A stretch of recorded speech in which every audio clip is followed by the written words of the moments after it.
A Vale é a maior empresa em valor de mercado da Bolsa Brasileira que atua nos setores de mineração, logística, energia e siderurgia.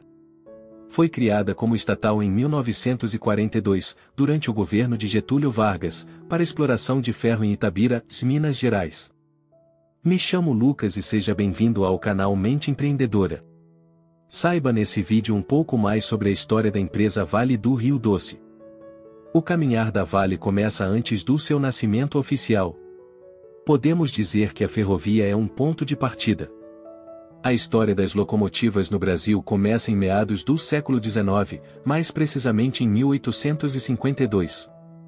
Em 13 de maio de 1904, a Companhia Estrada de Ferro Vitória Minas opera pela primeira vez. Hoje, é uma das poucas ferrovias brasileiras a manter o transporte contínuo de passageiros, e o que configura uma grande importância turística na região. Em 1908 era noticiada a extensão das jazidas de ferro da Itabira, e 2 engenheiros ingleses consultam a Companhia Estrada de Ferro Vitória Minas para saber sobre a possibilidade de transportar minério por ela.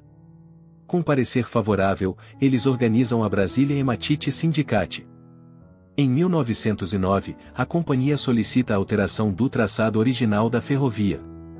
O pedido é atendido e a empresa ganha também o monopólio das operações na região, com a condição de lá construir uma usina siderúrgica. Em substituição à Brasília Hematite, em 1911 é organizada a Itabira Iron Ore Company, que recebe do governo brasileiro autorização para funcionar. A Itabira Iron Ore tinha sede em Londres e mantinha um representante no Brasil. Seu objetivo era adquirir, explorar, desenvolver, trabalhar e aproveitar propriedades, jazidas, de minério em Itabira. No governo Vargas, o presidente enfatizava a necessidade de nacionalizar as reservas minerais.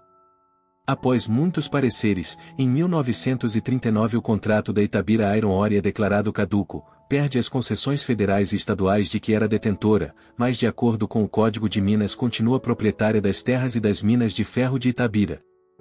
Em agosto de 1939, Percival Farquhar, empresário norte-americano, dono da Itabira Iron Ore, e outros 6 brasileiros, fundam a Companhia Brasileira de Mineração e Siderurgia. A empresa obtém autorização de funcionamento, além da permissão para incorporar a Companhia Estrada de Ferro Vitória a Minas. Descubra o método que vai transformar e virar de vez a chave da sua mente para o sucesso e realização. Acesse o link no comentário fixado e transforme de vez a sua vida. Um grupo de empresários sócios de Percival Farquhar funda em 1941 a Companhia Itabira de Mineração, com o objetivo de explorar as minas da Itabira Iron Ore. Em 1942, os acordos de Washington obrigam o governo britânico a adquirir e transferir ao governo brasileiro as jazidas de minério de ferro pertencentes à Itabira Iron Ore. Em junho de 1942, um decreto-lei de Getúlio Vargas define as bases de como seria organizada a Companhia Vale do Rio Doce, que iria encampar a Companhia Brasileira de Mineração, Siderurgia e a Companhia Itabira de Mineração. Este é o momento em que a Vale também herda a pré-existente Estrada de Ferro Vitória a Minas. Documento datado de 1942 que traz o manifesto, os decretos e os estatutos da criação da Companhia Vale do Rio Doce. O documento traz a curiosidade de que a Vale, recém-nascida, tinha um prazo de duração de 50 anos pré-estabelecido. Com a criação da CVLD, o Brasil obtém definitivamente a posse de uma via férrea da mais alta importância e de instalações portuárias para embarque de minério, além de uma parcela substancial de riqueza mineral. Durante o primeiro ano da Vale, Israel Pinheiro, engenheiro que depois se tornou presidente da empresa, foi nomeado superintendente. Em seu primeiro ato, Pinheiro pediu uma tesoura emprestada, cortou a manga da camisa e disse: "Vá agora, mãos à obra." Esse ato marca o início da história da Companhia Vale do Rio Doce, que, recém-nascida, já carregava a trajetória da mineração no Brasil. Hoje a Vale é uma das maiores produtoras de minério de ferro, pelotas e níquel do mundo. A imagem registra o início da sua atuação, na década de 1940, na região de Itabira, Minas Gerais. Minas Gerais merece lugar de destaque em sua trajetória. No início, as operações da Vale eram concentradas em Itabira. A imagem em preto e branco registra um trabalhador atuando na extração de minério de forma rudimentar, em uma época em que métodos tecnológicos de extração não existiam. Carlos Nunes de Lima, de pé no canto esquerdo da foto, é oficialmente o primeiro engenheiro da Vale, admitido em 26 de junho de 1942, apenas 25 dias após a criação da mineradora. No livro Histórias da Vale ele relata que seu sogro era amigo do então presidente da empresa, Israel Pinheiro. Ao saber da sua criação, pediu uma colher de chá para não prestar serviço militar. Em 1942, ano de criação da Vale, a Segunda Guerra Mundial é uma realidade. Os americanos buscavam matéria-prima para a produção de armamentos e o minério de ferro era fundamental, o que consequentemente ajudou o processo de compra. Porém, o primeiro carregamento de minério retirado de Itabira terminou no fundo do mar. O navio inglês SS Baron Napier foi atacado por alemães após sua partida, em julho do mesmo ano. O carregamento perdido foi de 5,7 mil toneladas. Uma curiosidade é que o seguro do transporte cobria prejuízos causados pelos inimigos do rei, ou seja, piratas.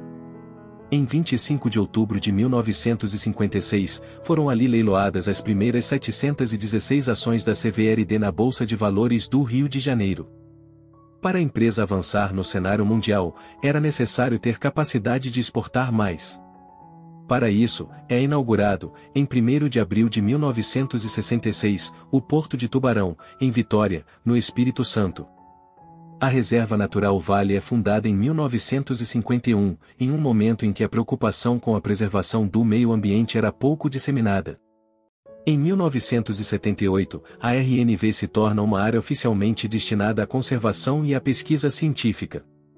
Hoje, a reserva preserva uma área singular de Mata Atlântica praticamente intacta em Linhares, no Espírito Santo. São cerca de 23 mil hectares e equivalente ao tamanho de 23 mil campos de futebol. Carajás era um sonho de olhos abertos, afirma Eliezer Batista em seu livro Conversas com Eliezer. E para colocar em operação um empreendimento determinante para a transformação da Vale em uma das maiores empresas de mineração do mundo foi necessário muito trabalho. Para escoar o minério de ferro de alta qualidade das minas de Carajás construímos toda a logística.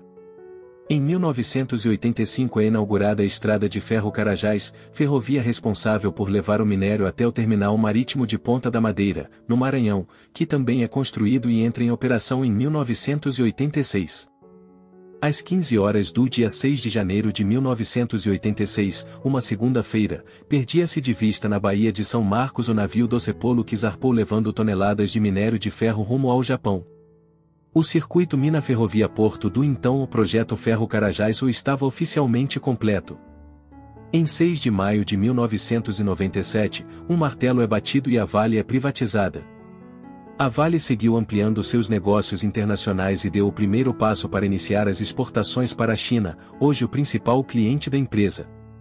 No início dos anos 2000, a Vale passa a ter suas ações listadas na Bolsa de Valores de Nova York.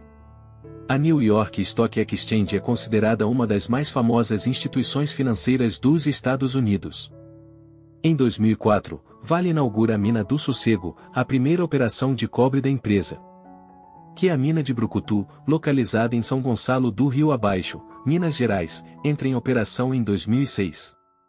Na época da inauguração, o complexo Mina-Usina foi considerado o maior em capacidade inicial de produção implantado no mundo. A unidade é a maior mina de ferro de Minas Gerais em produção. Em 2006, a Vale compra a mineradora canadense Inco. Este momento foi decisivo para a diversificação de seu portfólio de produtos e é considerado o maior avanço rumo à internacionalização de suas operações. Na imagem é possível ver os itens do nosso acervo referente a essa compra, com indicações dos valores da transação.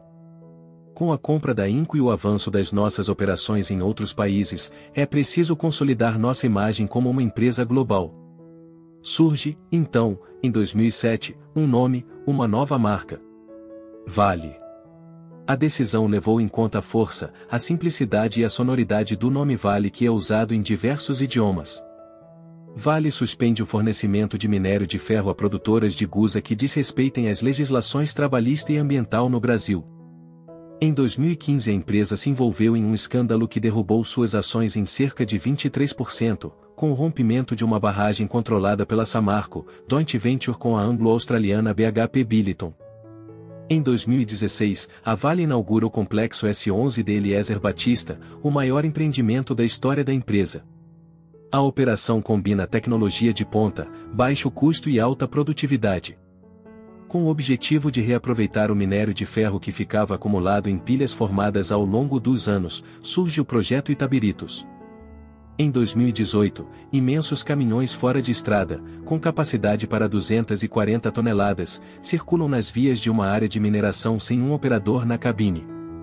Em 2019 o caso se repetiu, com o rompimento de uma barragem da própria empresa na cidade de Brumadinho, Minas Gerais.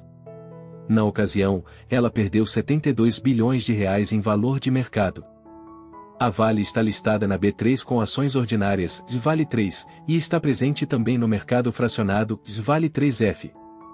Vale no ano de 2021 obteve um lucro líquido anual 26.713 bilhões de reais, e um faturamento bruto no total de 208.529 bilhões de reais.